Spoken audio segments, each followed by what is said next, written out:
what's really invigorating to me is interacting with these younger producers, this next generation that's coming up. And they're like, we just want you guys to get out of our way and stop being negative and let us raise sheep and figure out how to take sheep production into the next century.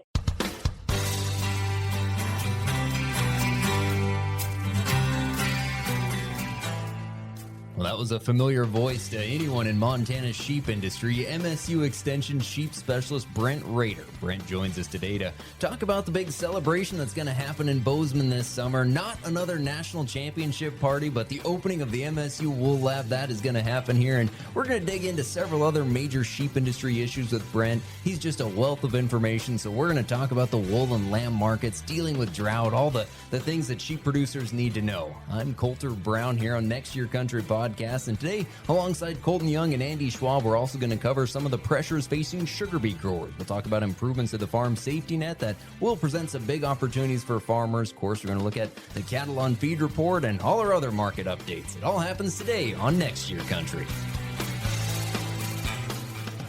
Well, thanks for joining us for the second episode of Next Year Country. We're back for round 2, and now I feel like we're pot committed here. Colter Brown joined by Andy Schwab and Colton Young. Fellas, any thoughts or feedback on the first episode? Did your mom like it, Colton? She loved it, but First off, I'm kind of disappointed it took you 2 episodes to get the Bobcats into this podcast. We didn't squeeze them in last week? No. I have to rewrite. Take it back. Well, that was probably the biggest piece of feedback I got. My buddy Tyrell Obrecht listened to it, and he said, yeah, good job. We need more Broncos and more Bobcats and less BS. We can handle that. We can do that for sure. Wait for NFL season to kick off. We'll be ready. I don't think you guys want to talk about any of your favorite sports teams, because I talked about my favorite sports team last week. Yeah, how'd that turn out? And they got swept. They are done. Season is over for the Colorado Avalanche. There's a tear in my beer. Fortunately, Andy has years of experience as both a Bronco and Wyoming Cowboy fan, so he's used to disappointment. Yep. It's what we call next year. Well, did you guys get any other good feedback after the first episode? Been out for about a week now. I think just the exciting part about it is we have these connections in the industry. We hear people, we come to conventions, we talk about these issues in the agriculture industry, but I feel like we're always on a time crunch. When you're at a convention, you only have a few minutes to talk with that person.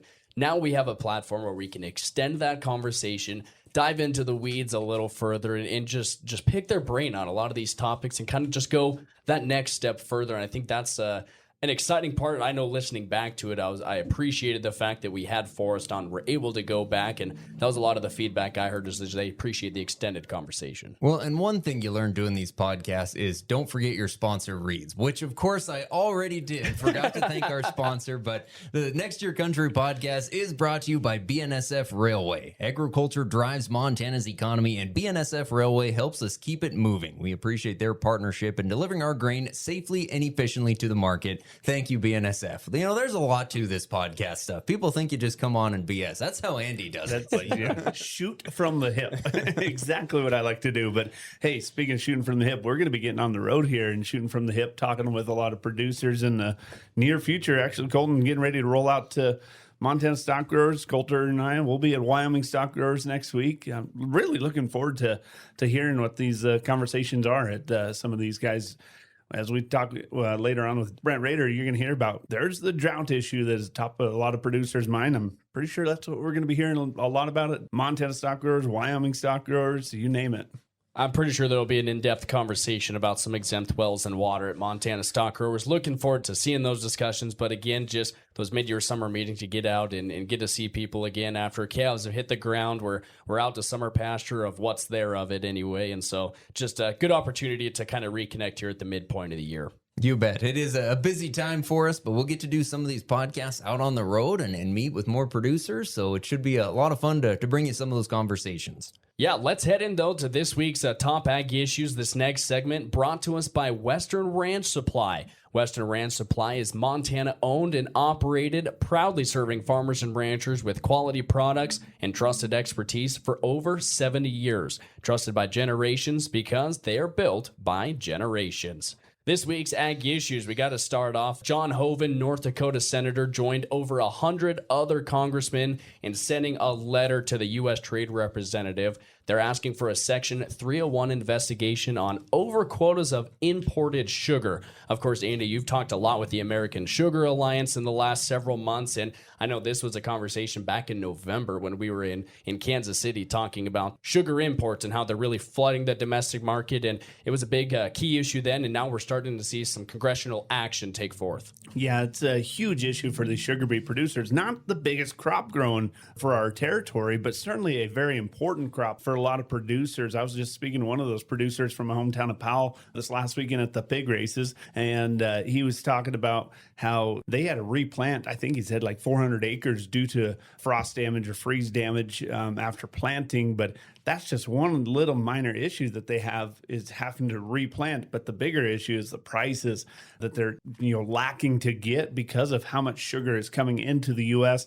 It's crazy how much of this over quota that Hoven talks about that is actually happening in the sugar industry. Well, and it's critical that we get it right. Of course, they're talking about a farm bill in Washington right now. And usually this time of year, the sugar program is under attack when we're at this point in the farm bill process. But actually, the sugar program was renewed last year during the One Big Beautiful Bill. So we've got the sugar program locked in, but it's not working the way we need it to. The point of the sugar program is to protect our domestic market so foreign countries can't dump sugar on our market, which unfortunately is what we're seeing here. And the sugar industry creates 150,000 jobs in the U.S. It's a big deal here. It's why we have the sugar program that also we should mention is no cost to the taxpayer. But we need it to work correctly and not allow this foreign sugar to get dumped on our market. It seems that competitive and fair market practices have been a pretty key item for this administration. We've seen it a lot. Of course, they announced they were going to look into consolidation in the meatpacking industry. Now we're looking into sugar industry. U.S. trade representatives definitely have their hands full. But one interesting takeaway that I thought earlier this week, Senator John Hoven and Undersecretary for the U.S. Department of Agriculture, Richard Fordyce, they met in North Dakota for a roundtable discussion talking about some of these key issues. And one part that Fordyce brought up was Mexican sugar molasses imports, on how they're dodging tariffs set by the U.S. by dumping sugar in as molasses and not just a straight sugar import. So definitely some unfair trade practice they're going to have to look into with this investigation. I'm curious to see. Again, he just had a short little comment on it, so I didn't dive into that a whole lot further, but curious to see if that comes up or if you guys have heard anything about loopholes in dodging tariffs. No, I had not heard that at all. That's fascinating, but like you say, something we got to get right. And thinking of helping out our sugar beet growers and the sugar industry in general. Well, of course, the Malt, Barley, and Sugar Beet Symposium was held in Billings here this year, that biennial event. And Luther Marquardt, outgoing executive of the American Sugar Beet Growers, seemed to indicate that more federal aid is going to be coming to the sugar industry. Of course, we've seen that ad hoc program that delivered funds to our row crop producers, but sugar was qualified as a specialty crop for that. But seemed pretty certain more help's going to be humming. Andy, you did talk with Luther there at the symposium. Yeah, talked to him there. I talked to him back in Washington, D.C. earlier this year. And yeah, he's absolutely positive, or positive mindset, I should say, of there's going to be some assistance coming for these producers. How much, there's a lot of hurdles to jump over and hoops to jump through to get that across the finish line. But it sounds like it's a good possibility, and that these sugar beet producers are going to get that needed relief that's going to so help them. And does it go to the grower or the co-op? I mean, I guess that's Richard Fordyce's job to figure out how you administer these programs. That's what the Undersecretary of Farm Production is set for. Well, speaking of Richard Fordyce, along with that roundtable discussion in North Dakota this week, another point of interest was the U.S. Department of Agriculture sharing that they're going to be notifying landowners here in the next month, air quotes around that. There might be some difficulty. As we know, there has been a shortage of staff in the Farm Service Agency and the local FSA offices. So he said to work with them, but they are going to be rolling out more base acres in some of those commodity programs, the ag risk coverage and price loss coverage programs. Of course, that was a part of the Working Families Tax Cuts Act, also known as the One Big Beautiful Bill. They're extending up to 30 million extra base acres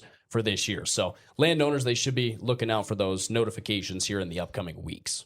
You know, I talked to Corey Falk from Sunburst, Montana, of course, a crop insurance agent. They have KW Insurance. And I asked him about this. Of course, this was probably last winter sometime, but he said, we haven't seen this before. We've not seen base acres increase. So this is a big deal. One thing, I actually did get the chance to interview Richard Fordyce here a couple of weeks ago and asked him about it. And he said, there's not going to be any loss of base acres for anyone, but some people may get the opportunity to increase it with really, you combine that with increased reference prices, and that should be paying some significant dollars out of the ARC and PLC programs. And it sounds like it's automatic too. I was kind of reading up on those details. It's going to be your crop acres, what you reported from 2019 to 2023 is how you're going to get those base acres automatically updated. But like you said, it's a government program, so a lot of fine details will need to be worked through still. Of course, historically, the reason it's set up that way to not every acre is a base acre is because, we would crop fallow a lot of the ground. Well, anymore, there's a lot of continuous crop ground, so it probably does make sense that we do see that increase. And thinking of, I mentioned reference prices. I had to pull up the stat here, but because of, one big beautiful bill increasing those, I think that might be the biggest farm bill win we see out of this, but raising those reference prices. They were increased 85 cents for wheat. So that means this October, when growers are finally paid on their 2025 production, they're probably going to see $1.35 a bushel for wheat. Now, of course, that's multiplied by your base acres times an 85% factoring, all the fancy FSA math, but that'll be real money that comes to growers at a time when they really need it, when they're paying significant costs for, you name it, seed, fertilizer, fuel, everything. That's probably the biggest win we will see out of this farm bill process. Short-term relief for sure, but also fixing and addressing a longer-term solution, I think, is the important part of that. And like you had mentioned, Andy, Richard Fordyce noted that it's going to be prorated. Nobody's losing those acres. They have an extra 30 million. And of course, there's already over 246 million acres across 27 different commodities in the base acre program. So they will be able to prorate if you have those additional acres. So definitely a lot of help going to be handed out to producers in a time when they really need it most. I think this could be a little bit of a silver lining here, and we're heading into late summer, looking at early harvest time. There's getting to be a lot of disappointment, a lot of challenges that they're looking at. So maybe this can just be that little bit of light that they can see at the end of the tunnel. But those are this week's top ag issues, guys. We'll kick it over to you, Andy, for our next segment. Yeah, appreciate that, as this segment is sponsored by Montana Farm Bureau Federation. Now, because coffee shop talk is great, as we all know, but having a real voice in agriculture at the table is even better. Become an advocate with the Montana Farm Bureau Federation and help protect the future of Montana agriculture. You can learn more at mfbf.org. Now for the highlight of today's show, we're joined by MSU Sheep Extension Specialist Brent Roeder. Brent's been in this role since 2018, previously serving as Teton County Extension Agent, a bachelor's degree from Texas A&M, master's in ruminant nutrition from Montana State, of course, a background in research before his role in Extension. And Brent and his wife Tracy own and operate Montana Sheep Company, where they raise Targhee sheep, and also own Montana Wool Company. So Brent is the real deal here, and just a wealth of information when it comes to the sheep business. Brent, appreciate you joining us today. How did I do on the bio there? Hey, you did pretty good, Dave. I'm super glad you guys decided to do this podcast. I spent a lot of hours on the road, and so this is going to go into my loop along with a couple of other well-known. You guys will be in good company. So. Well, good. I'm glad we can count on you for listening. What are your other podcasts that you listen to? Probably a bunch of those murder type ones, or what does Brent Roeder listen to in the pickup? The sheep murders. I listen to a lot of Sean Ryan. He's probably my favorite. Talks about a lot of issues, but there's a head shepherd, one Cam Ferguson or Mark Ferguson out of New Zealand, does kind of an international sheep genetics one that's really good. And then also it's a little harder to find because it's not really on Spotify, but the American Sheep Industry Association does a research podcast. I've heard that one monthly on topics, and so that one's on SoundCloud, but always listen to those when they come out. Those are good ones too. So yeah, they did one with Whit Stewart here recently when he got back from his sabbatical, I think. Yep, sure did. Yep. No, he had a good time, and then we turned around and sent another student over there. So no, that's good to develop those relationships. You bet. Well, Brent, we appreciate you joining us for our podcast. And for our listeners, really the impetus behind this, why I reached out to Brent, is because of the opening of the new wool lab at Montana State. That's been a long-term priority for the Montana wool growers and will be pretty official here soon. Brent, talk about what it's meant to get to this point. Like we talk about a long-term priority, the Montana wool growers put their money where their mouth was, gave to it to help see it a reality. Of course, a lot of members did individually as well. So this has been a heavy lift to finally see it through. Yeah, a lot of my coworkers on campus that are new, they're like, "Oh wow, you guys are getting a new wool lab. That must be nice," and they think it just happened, But really, we've been about 12 years into this process now. As I think back on it, when Dr. Rodney Cott was in this position, probably 2014 timeframe, we started working on this. And really, the current wool lab was completed in 1947, and it served 3 generations of producers. And so I get a lot of questions sometimes about, well, why are we spending this money on a wool lab in Montana? We're currently one of only 2 university wool labs left in the United States. It's kind of sad to say, everybody kind of knows how the cattle industry is at record low numbers, but the sheep industry is too, and sheep numbers have been falling on a worldwide basis. And so really what our goal is to try and help producers. We think that the consumer out there at some point in the future is going to wake up to the fact that the synthetic fibers that we've been using for clothing since about 1952, and really it took off in the 60s and 70s and kind of dominate our clothing production now. They have a lot of environmental issues in terms of biodegradability, releasing microfibers into our water system. I read an interesting study a while back that said post-COVID, we figure we have enough plastic in each person's brain to make a plastic spoon. And so this problem's not going away. It's just getting worse. So a lot of what we're trying to do at the lab is help Montana and producers all across the United States, not only wool, but other natural fibers. We're working with IMD Hemp, and on the wool side, especially with Duckworth and companies like that. How do we get natural fibers efficient enough? Can we produce it in the U.S. to compete with all the imported fabric coming out of China? And that's really our long-term goal for this facility, is research, extension, teaching outreach at this new facility to try and reinvigorate the natural fiber industry in Montana and on a national level. Well, and talk about that investment by the Montana wool growers. I think there's a lot of buildings there at MSU, but not very many have been funded by agriculture. Yeah, the Animal Bioscience Building, where my office is on campus, that teaching and research facility, there were substantial investments from the livestock and ag industry in Montana. And it's the same with this wool lab building. We're part of the Tri-Lab group there now with Ag Analytics from the Department of Ag and Veterinary Diagnostic Lab from the Department of Livestock.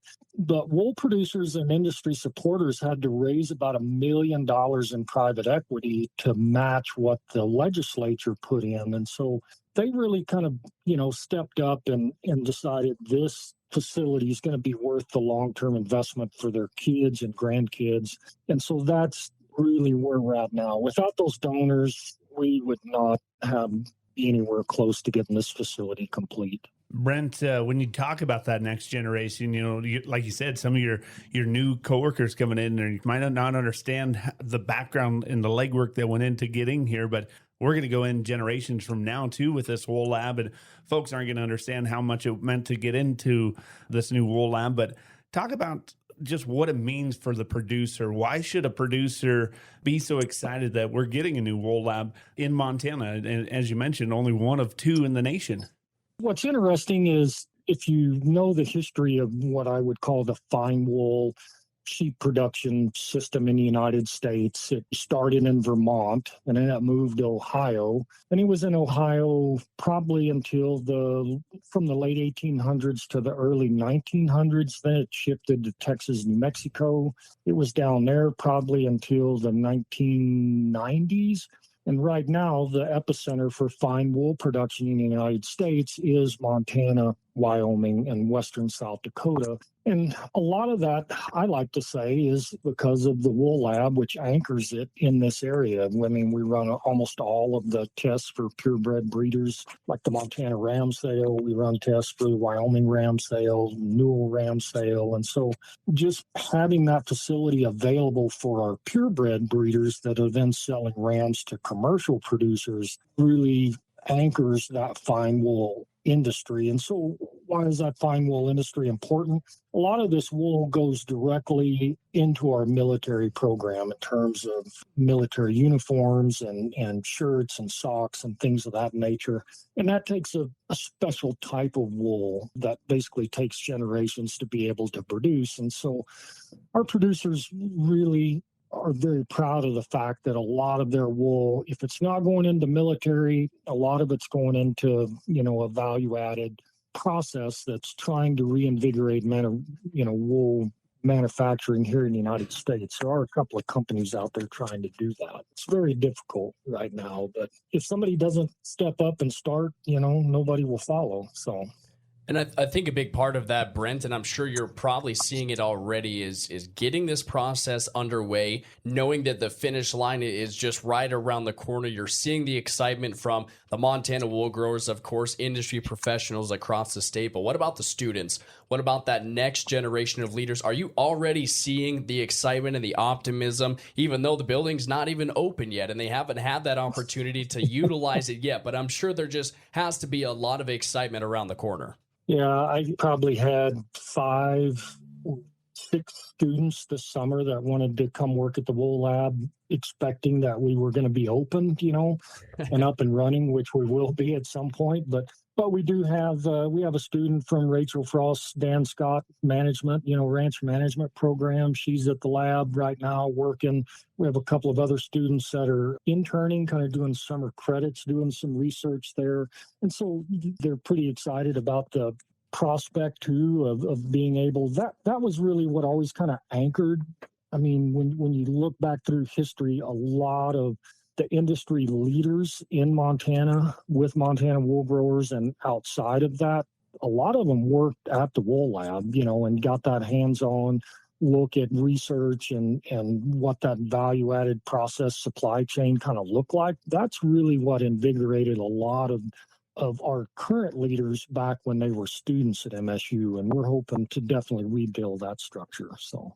Well, Brent, you talk about where a lot of our wool from Montana and Wyoming ends up, but how is the wool market doing? It seemed like for maybe the better part of a decade, the market was just struggling hard to get any of it moved. But last year, we started to hear that there were signs of improvement. What does the wool market look like today?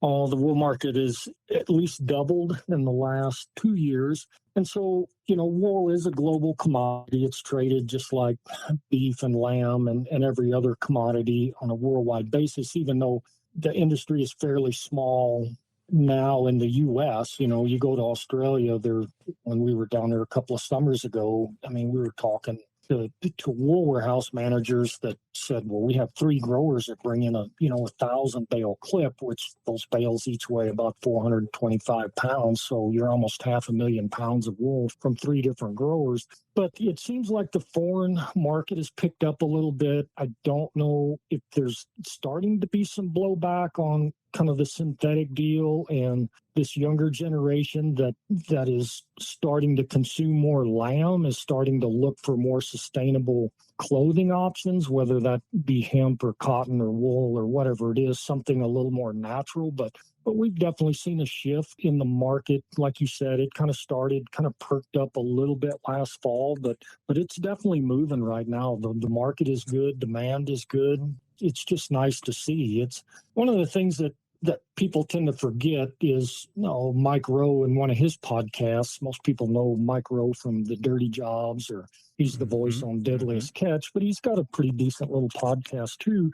And he was interviewing a American giant who is a cotton manufacturer trying to reinvigorate U.S. cotton production clothing. And they came up with the figure. They said that in the 1980s, 70 to 75% of the clothing worn by Americans was produced in the U.S. Then we got into the 90s, kind of started a lot of the free trade, a lot of the offshoring that the younger generation doesn't even know about.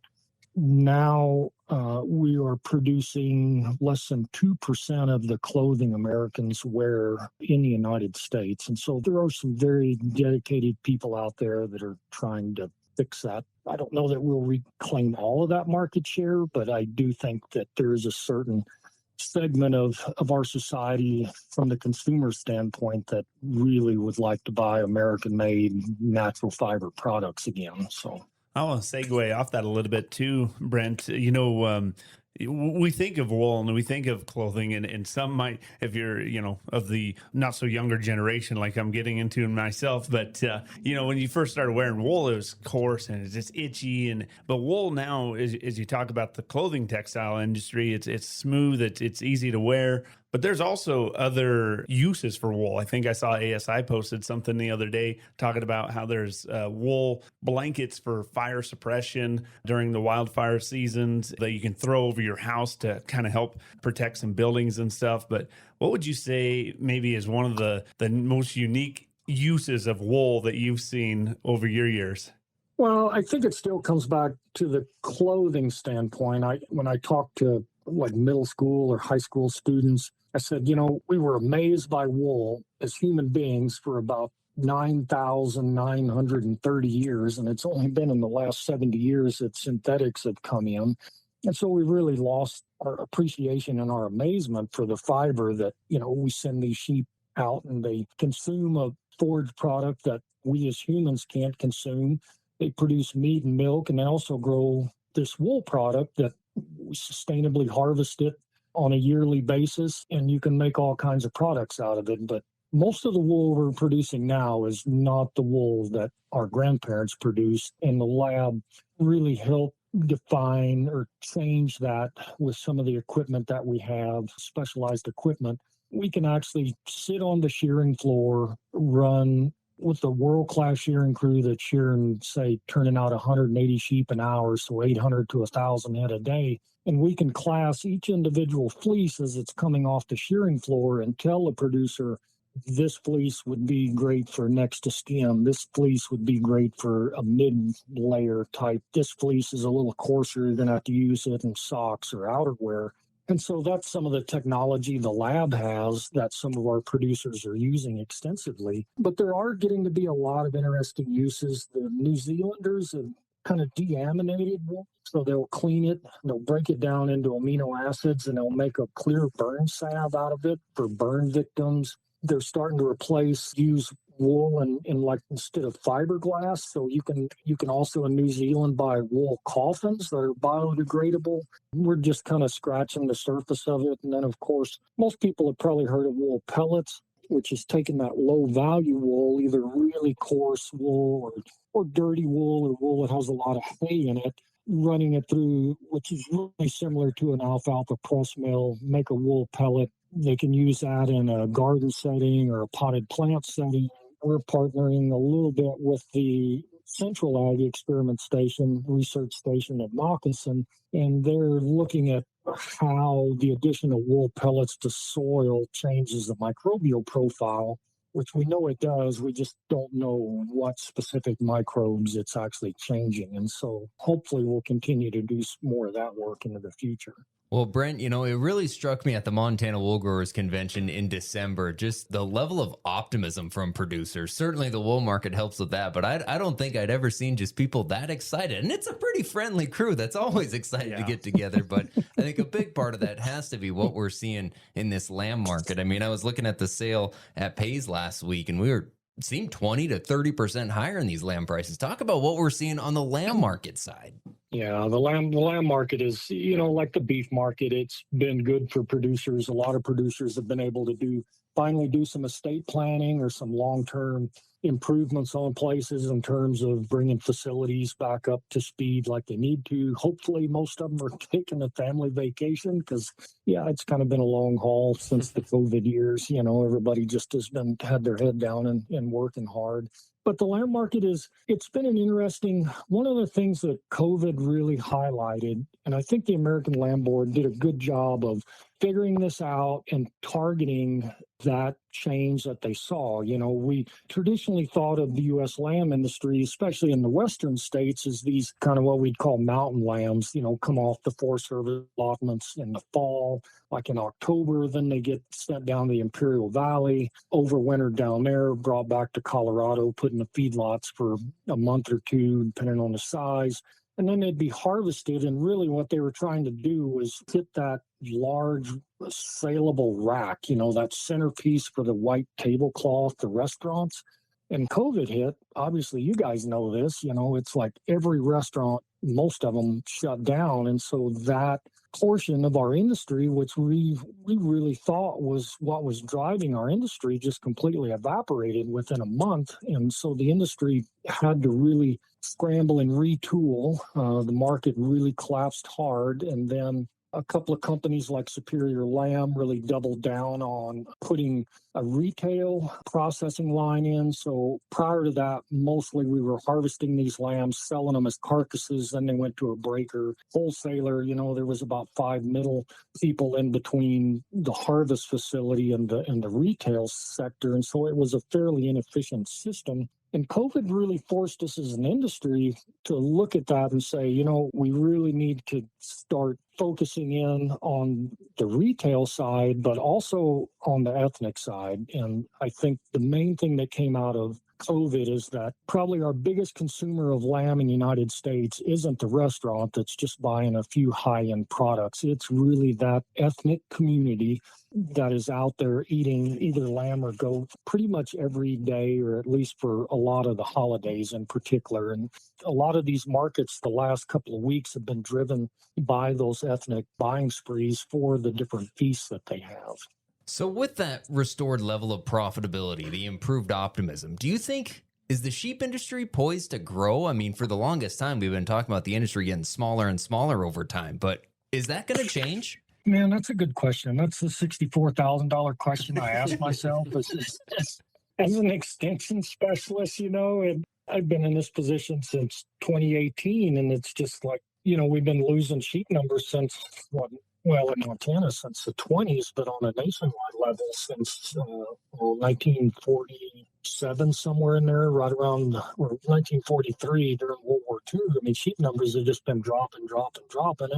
And there's a lot of issues that go into that. It's almost a whole podcast in itself. But I think you hit the nail on the head, though, with the optimism. What's really invigorating to me in my role is interacting with these younger producers, this next generation that's coming up. And they're like, we don't care about the loss of the Wool Act. We don't care about the loss of 1080. We just want you guys to get out of our way and stop being negative and let us raise sheep, and figure out how to take sheep production into the next century. And so that's really good. A lot of out of the box thinking, a lot of new technology coming into the industry with all the GPS tracking collars and drones and all that stuff. Everybody's really trying to figure out how do we take the management practices that have been going on for years, the herding system, all of those systems that are proven production practices for our environment here. And how do we overlay some of this new technology over that to improve profitability, data tracking, predator mitigation, a lot of those type things. And that's what's really fun to watch. Yeah, absolutely. And as you think about that too, there's, in my realm anyways, I've seen it from my auction standpoint, where being part of the Wild Sheep Foundation and being part of the domestic producers as well, it seems like there's some collaboration there happening over the years that is a good thing for both industries. I know that predator issues is always one thing that is always impacting the domestic producers, but you and I were kind of talking. It sounds like there might be some overlap more overlap than they anticipated on predator issues with domestic and wild sheep. Yeah, and I'm part of, I guess I try to be pretty involved. Back when I was exec of Montana Wool Growers for a couple of years, and we really started sitting down with especially the Montana Wild Sheep Foundation. I think everybody goes through this. I think the Blackfoot Challenge was a good example of this. It's like we can sit and fight and have our lawyers talk and judges decide stuff, but in the end, we all live in this state. We all really kind of want the same goals. And so can we just sit down and agree on what we can agree on and try and work with the issues that we have where we have some differences? And so I think it's been a pretty good exercise between Montana Wool Growers, the Wild Sheep Foundation, Montana Fish, Wildlife, and Parks is sponsoring a lot of this research that we're doing on campus. But there is a lot of overlap because of the research, the data that I'm looking at that's coming in on the wild sheep side. They're having problems with mountain lion predation, with eagle predation, just like we have on our domestic side. And so, like I remind them all the time, they're both sheep species. It's just one we manage and one's more in a wild setting. And so that's been one of the great things, I think, is seeing the collaboration there as we try and get both species to coexist on the landscape and multiply.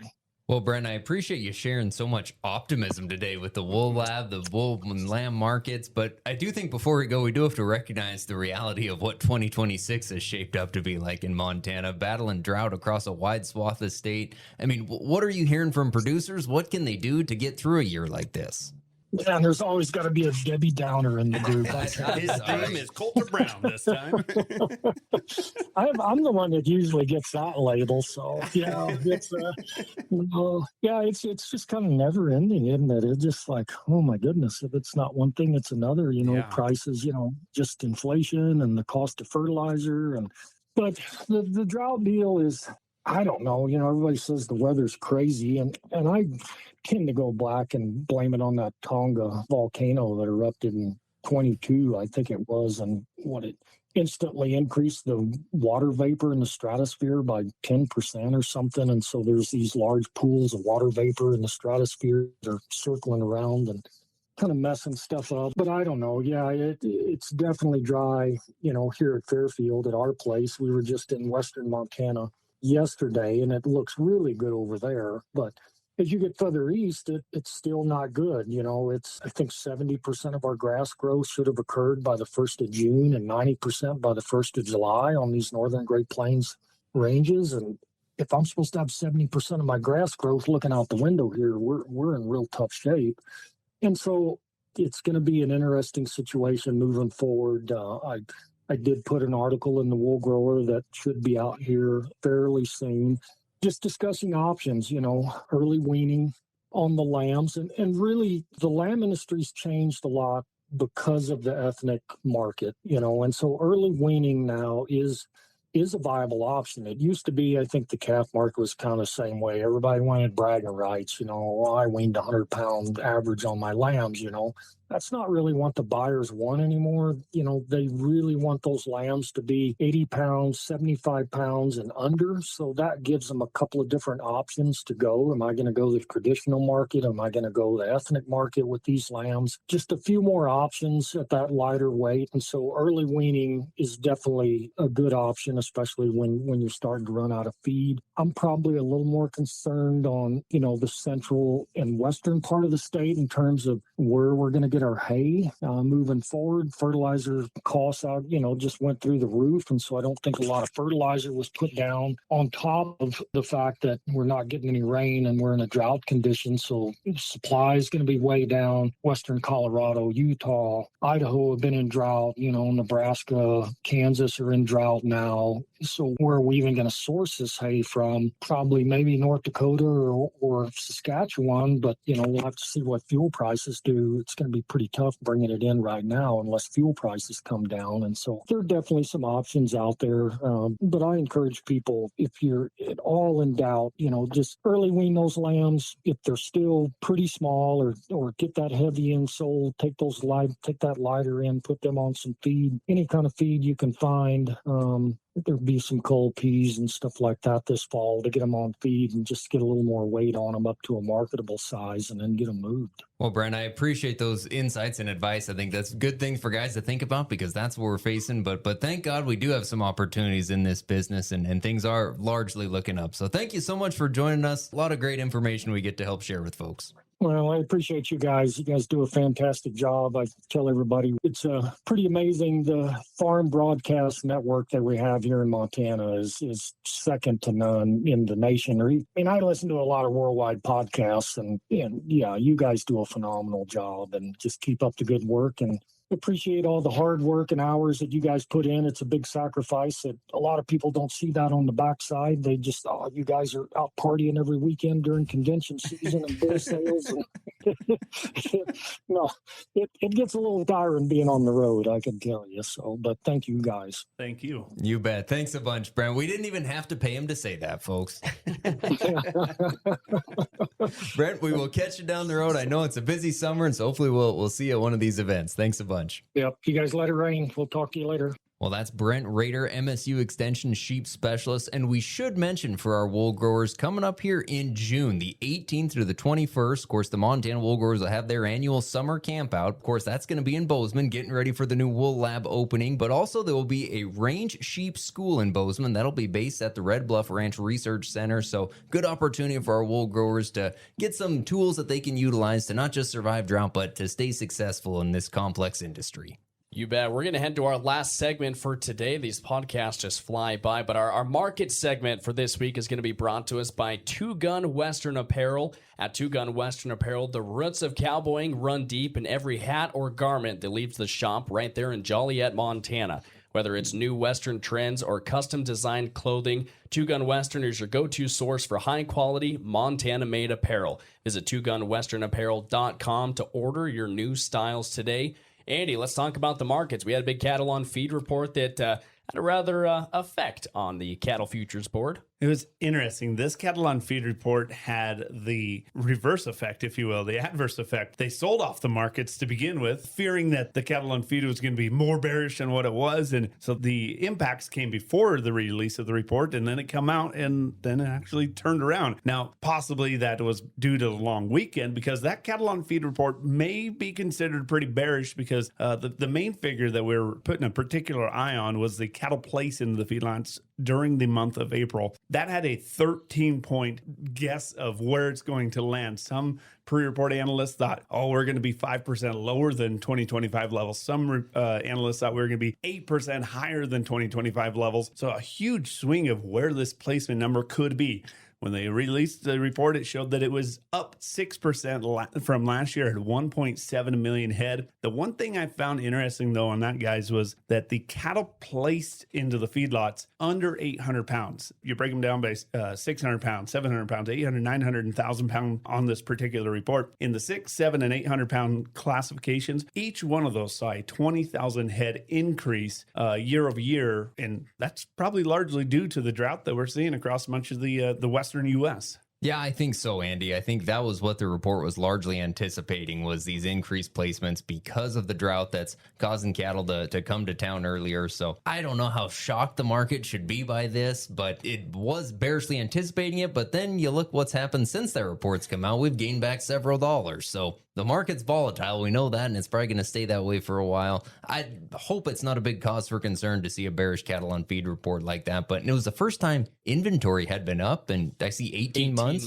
18 months. Yeah, I was speaking with Henry Cornegie, a commodity broker, and he was speculating wildly a little bit. And he said that it's not necessarily fair to the markets when you get this cattle on feed report to just compare it to a year ago. He's like, yeah, we understand that's the whole point of the report, is to see how much we've progressed in a year. But overall picture, should it have a limit down day on the board? Probably not. He was quoting the 5-year and 10-year averages of the report. So he said that when comparing the data to the 5-year averages, on feed numbers, they came in on this report at 11.6 million head. That's 99% of the 5-year average. So just down 1%, and even with the 10-year average. So you take that into consideration. Should we have been a limit lower? Probably not. Look at the placement side, which was the big factor in this report. Placements, they came in at 1.6 million. That's 96% of the 5-year average, so lower than the 5-year, and 97% of the 10-year average. So really, you look at the broad scheme of that, when we're talking about a 10-year cattle cycle, we're actually below where we were 10 years ago. And really, to me, you would think these on-feed numbers should be lower when we're talking the smallest cow herd in, 70, 75 years. But, and Colton and I have had this conversation several times about what's inflating these on-feed numbers. And I think, Andy, you referenced it last week. We're feeding these cattle to heavier weight, so they're staying on feed longer. But also, beef on dairy. That was not a thing or near as much 10 years ago. Now it's a much larger factor in our on-feed mix. And those are bigger frame animals that are on feed longer. And so I think as we see these cow numbers come down, it's a bit strange to not see the fed cattle numbers come down as fast. I think we're feeding animals longer, and that's keeping those numbers propped up a little bit, much higher than they'd be otherwise. Well, let me speculate wildly a little bit here myself. What does this do for later this summer? We're seeing these cattle on feed now. Yes, that'll mean that the on feed number will be probably higher throughout the rest of this summer, but that cattle placed on the feedlots, that's probably going to be lower throughout this summer, in my opinion. So I think that that's going to be a positive influence maybe down the road for these cattle futures, these cattle prices. But it's just me speculating wildly. So don't take that to the bank quite yet. But other things that we can look at, though, are the wheat exports. And actually, let's jump over the wheat exports. Let's come back to the wheat exports here in a minute, because we'll stay on the cow market here, the whole cow market in particular. Wow, has this thing ever been hot? Let's just look at a few averages here. Torrington just last Friday averaging 186 to 194. And that equates to about $2,300 to $2,600 per cow on the cull cows. Miles City, similar story, averaging 183 to 190, $2,500 to $2,700 a head. Lewistown, they had a few cull cows this week anyways. They range 176 to 192. So you're continually seeing that 185 average about throughout much of the cull cow markets if they got that good flesh to them. If you got some good meat on them, 1,500 pound cull cow at Lewistown Livestock this week, per head price, it was right at $3,000 a head.